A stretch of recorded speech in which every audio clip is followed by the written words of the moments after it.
আবাসের তালিকায় নেই নাম, প্রতিবাদে এবার রাস্তা অবরোধ করে অবস্থান বিক্ষোভে এলাকাবাসী।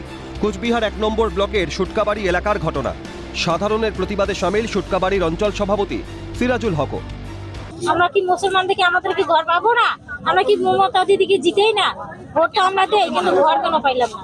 এই যে 3 বছর আগে ঝড়ে আমাদের দুদুরকুটি দেওয়ানবাজ এলাকার ঝড় হয়ে গেছে, সেই বেলা প্রশাসন কোনো ব্যবস্থা করে নাই, কিংবা ডিএমও কোনো ব্যবস্থা করে নাই। 3টে নাম কি করে আসলো?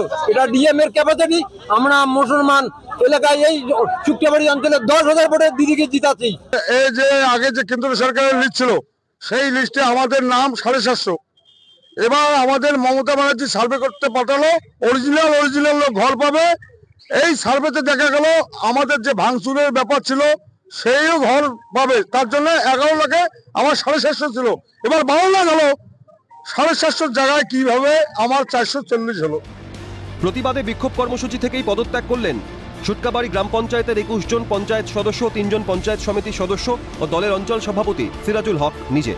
ঘটনাস্থল থেকে দলের বিরুদ্ধেই ক্ষোভ উগরে দেন তিনি। না, দলের পঞ্চায়েতরাও ফিরছে না। না, সব পঞ্চায়েত একতা আছে। যেখানে জেতার পরে কাজ হয় না আর নেতার গড়িমসি, অন্য অঞ্চলে 12 কোটি 13 কোটি 4 কোটি 5 কোটি টাকার কাজ, সুটকাবাড়ি মহামারীতে কোনো কাজ নাই। তাহলে একটা গড়িমসি আছে, আমাদের নেতাদেরও দোষ আছে। প্রায় 4 ঘন্টা ধরে রাজ্য সড়ক অবরোধের পর ঘটনাস্থলে পৌঁছন কোচবিহারের অতিরিক্ত জেলা শাসক, জেলা পরিষদ সৌমেন দত্ত, জেলা পরিষদের সহ সভাধিপতি আব্দুল জলিল আহমেদ, সদর মহকুমা শাসক কুণাল বন্দ্যোপাধ্যায় ও কোচবিহার 1 নম্বর ব্লকের বিডিও। পঞ্চায়েত প্রধানদের সঙ্গে বৈঠকের পর সমস্যা সমাধানের আশ্বাস প্রশাসনের।